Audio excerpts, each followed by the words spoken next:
מה העניינים, מה שלומך?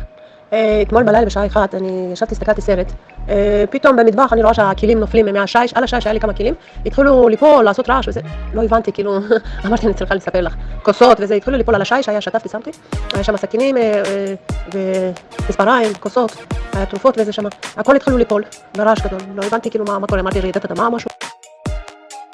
בהתחלה חשבתי זה מבחוץ, אחר כך ראיתי שהרעש כאילו הגביר כאילו את הכל, זה המשך כמה שניות, כשכוס נפל כבר קמתי, אמרתי מה זה?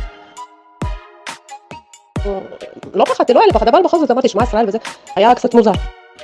הנה את רואה, היה הסכין הזה, בחזרה החזרתי את זה בשביל להראות לך, מזלג הזה, והכוס הזה, זה היה ככה, זה היה ככה, הנה, והיה פה רעשים וזה. עכשיו שאני שמה את הסכין הזה, עוד פעם, רק אני שמה את זה, זה נופל לי. היה בפינה הזאת, תסתכלי, היה בפינה הזאת, בהתחלה היה ככה סתם רעש, אחר כך את זה נפל ככה, וזה נפל, אני באה פה, רואה בלגן, היה מסודר, אני רואה פה בלגן. לא יודעת, החזרתי, אמרים שסכינים אסור להשאיר מעל השיש, החזרתי ישר את כל הדברים בחזרה.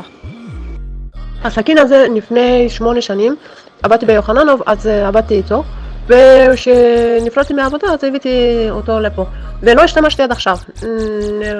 אתמול רציתי בבוקר בשביל לחתוך סלט, וזהו, זה מה בערב רציתי בשביל לחתוך את זה, פעם ראשונה 8 שנים אני השתמשתי בו.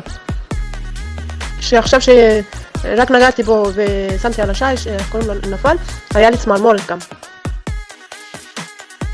אוקיי, אז אני אזרוק את הסכין הזה עכשיו.